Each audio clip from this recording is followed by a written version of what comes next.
Muy buenas escuchadores, porque sí, aquí tenemos escuchadores de Charla Bruta. Hoy vamos a dar una entrevista que estaba muy emocionado por dar. Quería entrar mucho más al mundo de la mente y cómo se comporta el ser humano. Y por eso traje a la escritora, que hoy viene fino, de una investigación llamada Violencia vivida y presencia de la infancia de mujeres víctimas de violencia de pareja íntima. Dos puntos, una revisión narrativa de la literatura. También fue estudiante en la Universidad de las Américas. Y aquí les presento a Camila Medina, psicóloga, y quería ver si eh, te sentías cómoda. Preséntate como desees. Sí, me siento cómoda. Bueno, yo soy Camila, soy psicóloga clínica y máster en psicología forense. Ya. Trabajo principalmente con mujeres, niñas y adolescentes. Muy bien. Quería dar un poco más el vistazo a la introspectiva humana porque pienso que no es un tema muy hablado la salud mental y realmente creo que puede ser un gran informativo para alguien que esté pasando un duro momento o alguno de nuestros espectadores que la pase mal. Entonces, para empezar, quería preguntarte cómo te gustó el mundo de la mente, cómo te atrajiste por este mundo. Uy, creo que realmente cuando me gradué del colegio, obviamente estaba en la idea de qué estudiar. Me llamaba mucho la atención psiquiatría, pero más que nada por este estereotipo de la psiquiatría, de los locos, aunque ese morbo que había. Ujú, sí. Entonces me llamaba la atención. Más, no me atraía mucho lo que era medicina. Pues me Mm, dijeron psicología se le parece. Y dije, ya voy a estudiar psicología. ok. Entonces al principio fue por eso. Mm, ¿Qué tipos de pacientes tratas más? Además de los niños y las mujeres, Ujú. ¿algún grupo específico más? Quizá personas con depresión, ansiedad. Bueno, por lo general, digamos, mi población es personas víctimas de violencia.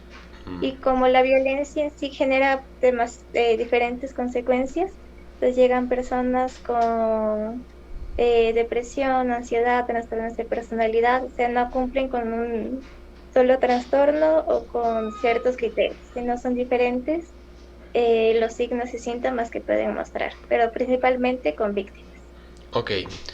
Em, en el puesto de victimario, ¿cuáles son los factores en el entorno de la vida que pueden perjudicar la vida de esa persona?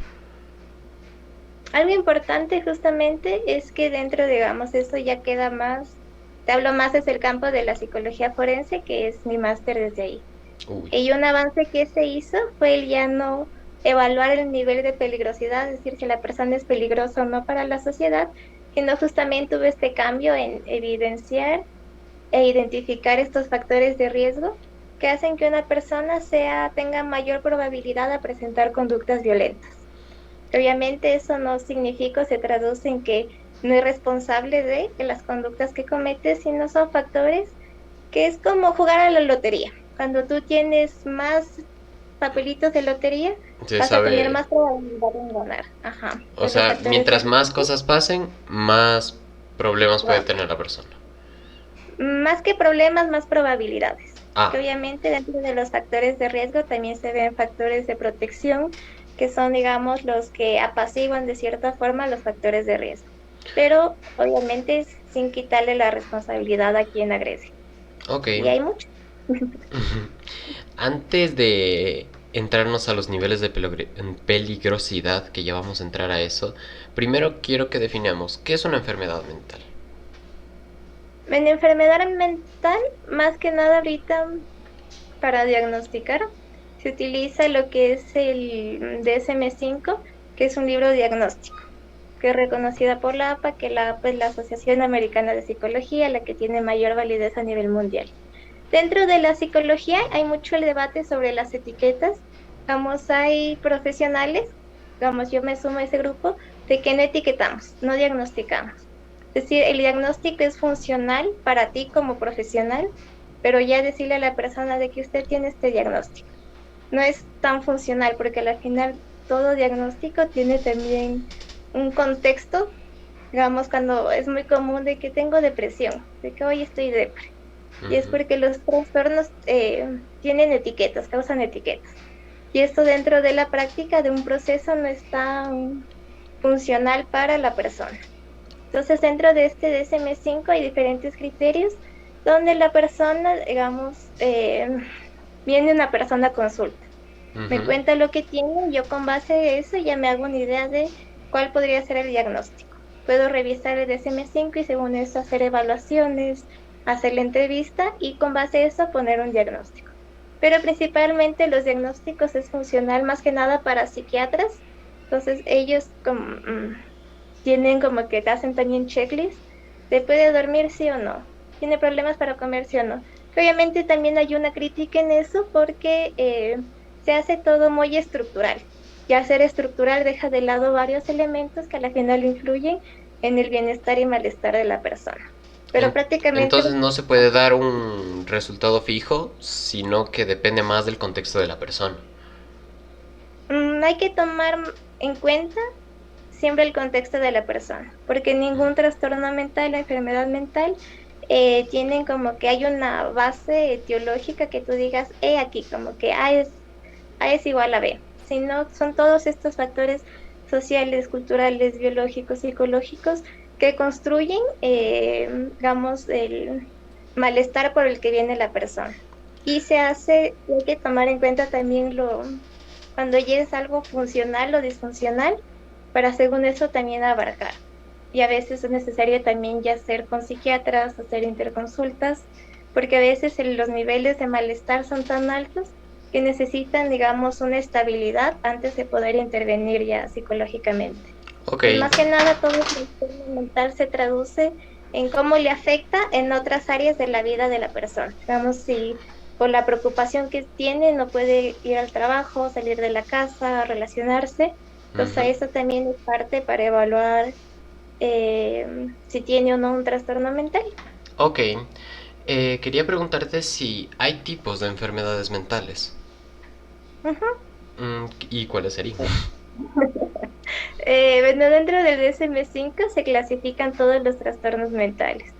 Entonces hay trastornos de la personalidad, que dentro de los trastornos de la personalidad está el antisocial, el límite, el esquizoide, el esquizotípico, como que hay agrupaciones y con base a eso hay trastornos. Entonces Mm, todo trastorno dentro del DSM-5, igual hay la clasificación del CIE-10, que es otro manual, es como que el trastorno y te ponen los criterios que se deben cumplir para que la persona sea diagnosticada con. Entonces hay criterios de duración, del tiempo, de la intensidad, de si le afecta o no en qué áreas de la vida, todo eso. ok, ¿qué tipos de enfermedades se pueden curar o tratar y cuáles no? Existe tratamiento ya para muchos, obviamente, Mi conforme se va Felipe. avanzando. Ajá. Disculpen Conforme a se la va gente del chat. avanzando, conforme se va avanzando, se van viendo igual intervenciones más eficaces y eficientes. Ya. Depende mucho también del grado de intensidad, digamos, para esquizofrenia. Hay tratamientos, yo no trabajo con esquizofrenia, así que no te podría decir específicamente este tratamiento, este medicamento, Ujú. pero ya cuando llegan, igual en depresión, cuando ya llegan, digamos, ya no funcionan las pastillas, medicamentos, tratamientos, se utiliza las terapias electroconvulsivas, que se ve mucho en la tele cuando se ven películas así de manicomios. Sí, es Obviamente así muy, no es el muy, muy, muy procedimiento, cliché. ajá, creo que en ese procedimiento sí se ha avanzado mucho para que sea más humano, pero ese se utiliza como que la última carta, último recurso ante trastornos que ya se mantienen de manera muy estable en la persona. Ok. Toda enfermedad tiene un tratamiento que más que nada muchos ahorita tratan tanto terapia con psicofarmacología, pero obviamente siempre con profesionales que trabajen y que conozcan del tema. Mm, hablando más a un grupo social, porque creo que también esto es importante, ¿cuáles son las enfermedades mentales que más hay? Las más comunes. Las más comunes es ansiedad y depresión. Y actualmente estamos en un periodo de crecimiento, o ya está decreciendo? Porque me acuerdo que en la temporada al inicio de la pandemia era Ujú. muy alto. ¿Eso ha cambiado a través del tiempo?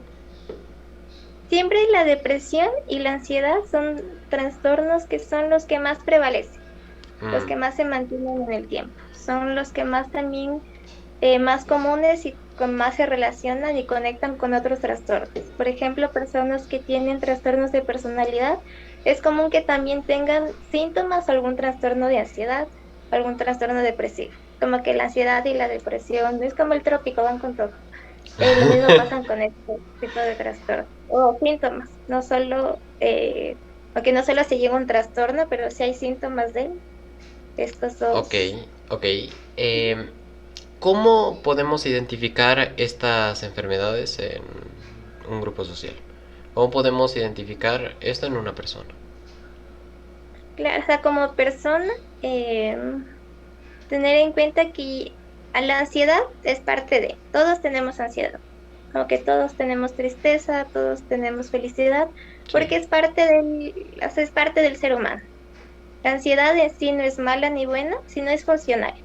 Digamos, cuando algo nos preocupa mucho y queremos hacer bien, tenemos ansiedad.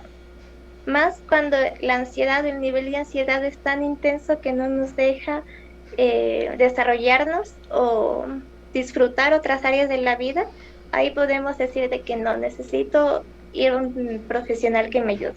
Obviamente no hay que esperar hasta lo último, como que llegar a ese nivel de intensidad de ansiedad para ir a un psicólogo, un profesional. Es como Entonces, intentar salvar el curso en la última semana. Eso es imposible. ajá. Tan imposible, pero obviamente es más complejo, porque ya llega la ansiedad a un punto que se te hace muy complejo el poderte concentrar en otras cosas. Entonces, por lo general te cierras, te aíslas, no puedes, como que tienes niveles tan altos que puedes tener hasta ideaciones suicidas. Entonces, no hay que esperar a ese punto para atenderte. Em, Tú me dijiste que tratas con personas con trastorno múltiple, ¿no? ¿Qué es lo que siente esta persona? Mm, depende mucho. O sea, yo en general, como te decía, no me gusta encasillar a la persona dentro de un trastorno Ujú. porque en la práctica no se me hace funcional saberle a la persona de que usted es depresivo, porque le etiqueta a la persona como soy depresivo, voy a actuar depresivamente. Entonces, funcional más que nada validar. Muchas Ujú. veces son mujeres las que llegan a consulta que han vivido historias de violencia desde la infancia Mm. y desde la casa, luego con la pareja, luego socialmente, luego el sistema, mucha revictimización. Entonces llegan con trastornos, vamos, más que nada, principalmente ansiosos, ya a niveles muy altos. Que Eh, eso también se... Ujú. ¿Cómo puedes calmar este tipo de enfermedades? ¿Cómo puedes llegar a silenciar Ujú. voces en tu cabeza? Porque en trastornos como la personalidad múltiple o la psicosis pasa mucho eso. Ujú. Yo no trabajo con síntomas, como te decía, de esquizofrenia. O sea, en sí no me ha llegado hasta ahorita un caso Mm. eh, que tenga esquizofrenia una persona, que esté diagnosticada con espectro esquizofrénico. Más, obviamente, dentro de esto hay que tomar en cuenta de que también se hacen intervenciones con fármacos. Siento que muchas veces las personas vienen con una voz en la cabeza, no necesariamente ya es un delirio o Conciencia. una alucinación. Ajá, entonces, o sea, vienen y si te dicen como que es que esta voz me dice que no puede estar tranquila. Ok. Y más que nada termina siendo una voz interna y lo más importante es saber cómo tú dialogas también con esa voz.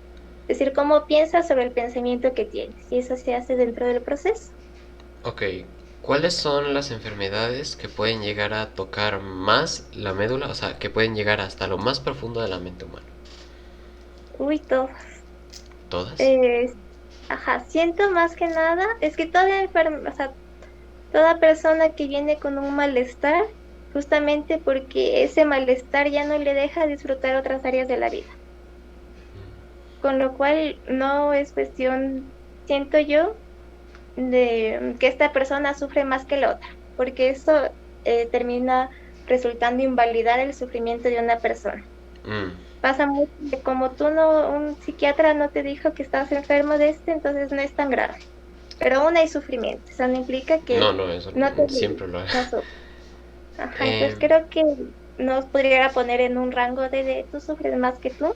Obviamente hay síntomas que son más complejos de tratar, que hay una sintomatología más intensa, que ha perdurado más por los años y eso sí pasa, pero es dependiendo igual cómo se ha trabajado, independientemente de cuál sea el diagnóstico. Em, y de estos diagnósticos de tu experiencia laboral que has conseguido, ¿sabes cuáles son los sitios que pueden tratar este tipo de personas aquí en este país? Bueno, o al menos en esta ciudad. Ujú, Eh, eh, pero me bueno, refiero a que eh, estos sitios, ahora sí quiero ir a la pregunta, más o menos con cuánta gente maneja el día. uy, no sabría decirte, porque digamos, desde mi área de psicología, Ujú. también hay mucha oferta. Entonces, también, digamos, hay diferentes fundaciones, universidades, colegas que trabajan de manera privada, también en instituciones del gobierno, como también la Cruz Roja, diferentes instituciones. Hay que tomar en cuenta que también, digamos, yo trabajo más que nada en fundaciones y las Ujú. fundaciones en las que yo trabajo están enfocadas su labor en el tema de víctimas. Entonces nos llegan víctimas. Ok, Dependiendo también en qué se enfoque la fundación, en qué se enfoque la organización, le llega ese público objetivo. ok. Entonces no sabría decirte cuántas personas más o menos. Mm, sin dar muchos detalles específicos, ¿cuál ha sido Ujú. uno de los casos que profesionalmente fueron más difíciles? Creo que todos, porque como profesional te involucras genuinamente con la persona. O sea, me gustaría que solo fuera como que llega el consultante, te atiendo y ahí se acaba.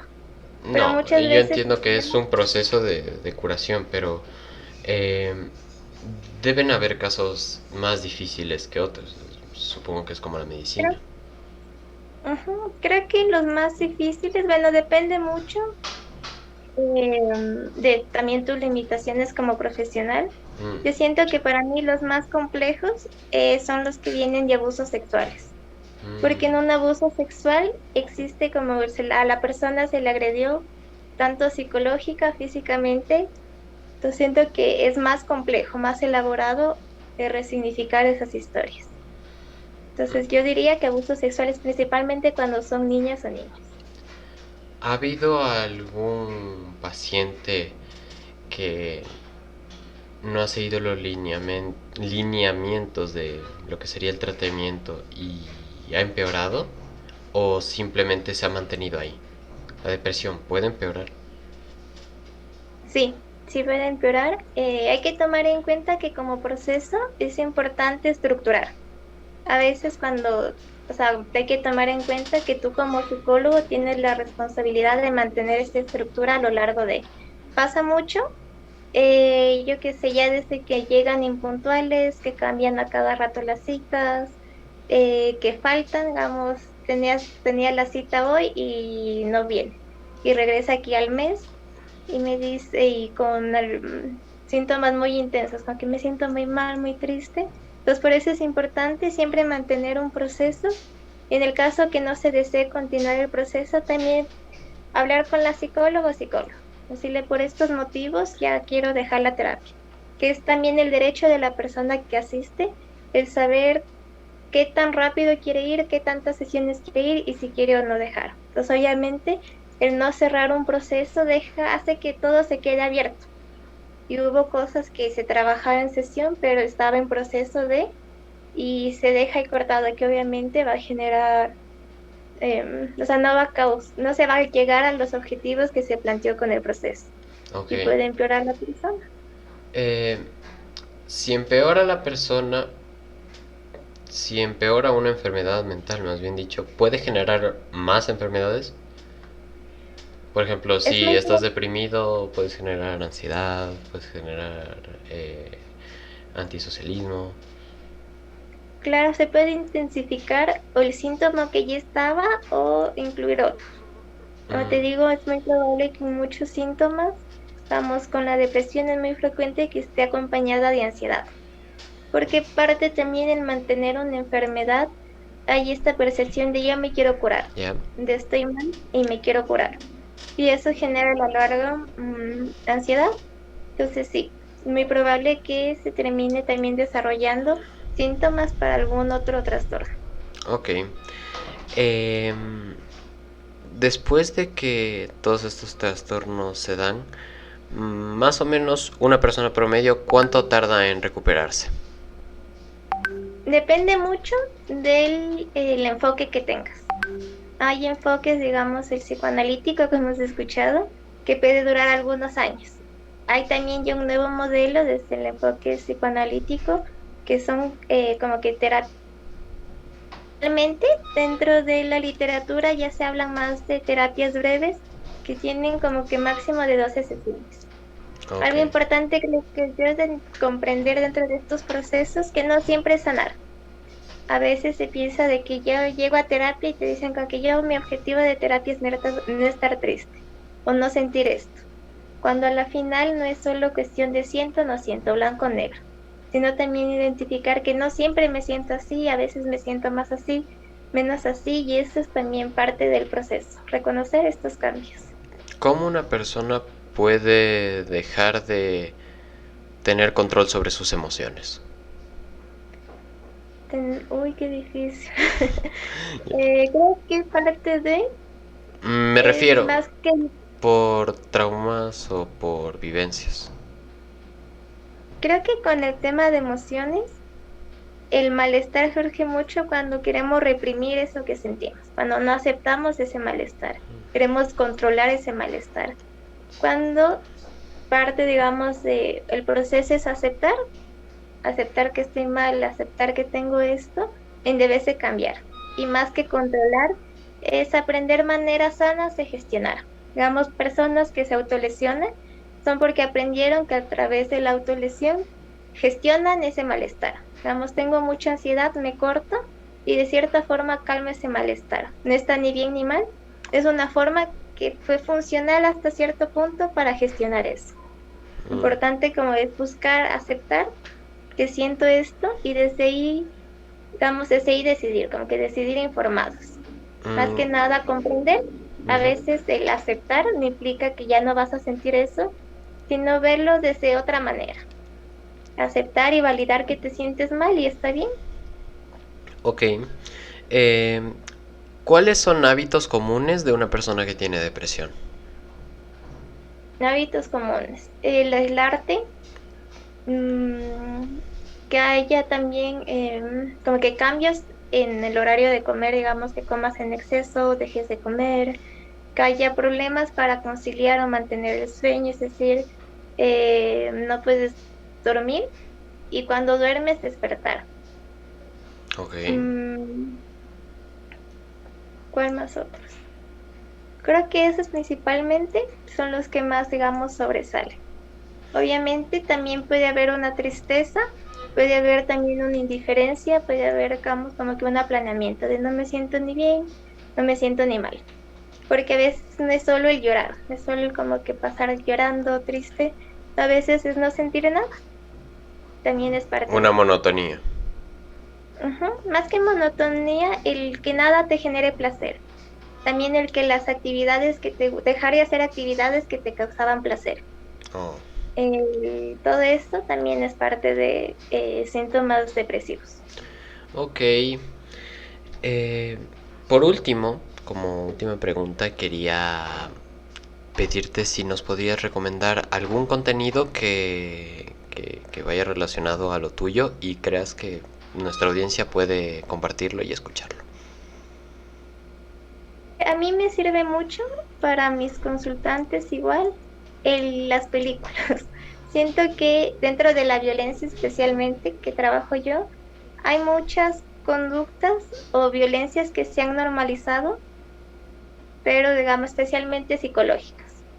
Hay violencias que se han normalizado y a través de películas puedes tú, digamos, comprender cómo es la violencia de género, la violencia contra la pareja, que no es tan fácil como decir, pero ya déjale, pero ¿y por qué no le dejas? Pero si ya sabes que te hace mal, tú también por algo has de estar en esa relación. Entonces Sí. creo que es importante el concientizar cómo afecta la violencia de pareja y cómo se diferencia de otros tipos de violencia, Ok. porque se compara mucho la violencia del hombre contra la mujer, pero es culturalmente y también la forma de violentar es diferente, es sistémica y se degrada de poquito a poquito a la mujer, aunque de poquito a poquito se le apaga, que hace tan difícil que una mujer por más que quiera no pueda salir de la relación. Y hay que aceptar que no es individual, sino es social. Pues creo que ahorita hay muchas películas en Netflix de eso. No tengo alguna ahorita En exactamente. general, podemos decir que ver películas te ayuda a entender situaciones sociales. Em, Ujú. Como pregunta aparte de todo lo de la psicología, esto ya se ha vuelto hoyito en este podcast, quería preguntarte si habías pasado alguna experiencia sobrenatural. Uy, no. Un día hablando de eso y de psicología, como que la Perfecto. primera, me acuerdo cuando comencé prácticas era en un hospital. Ok. Y mi primera consultante, y como que tú vas ahí media gil, y como que con mi cuadernito decir, hola, disculpa, ¿hay algo que le preocupe?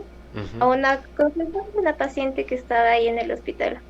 Y me dijo, no, solo las voces, porque aquí hay un fantasma que me está molestando mucho. Y yo me acuerdo que en una clase, aunque no lo creas, un profesor dijo, si va un paciente y les dice que hay un fantasma, por más miedosos que sean, no, no es un fantasma, no sigan el juego, ustedes son psicólogos, son profesionales y yo tengo full miedo a los fantasmas. Por, Y me acuerdo, por instinto ya se te erizó la piel. pues yo sale en mi cabeza, dije, recuerdo de mi profe, dije, no hay que tener miedo, soy psicóloga.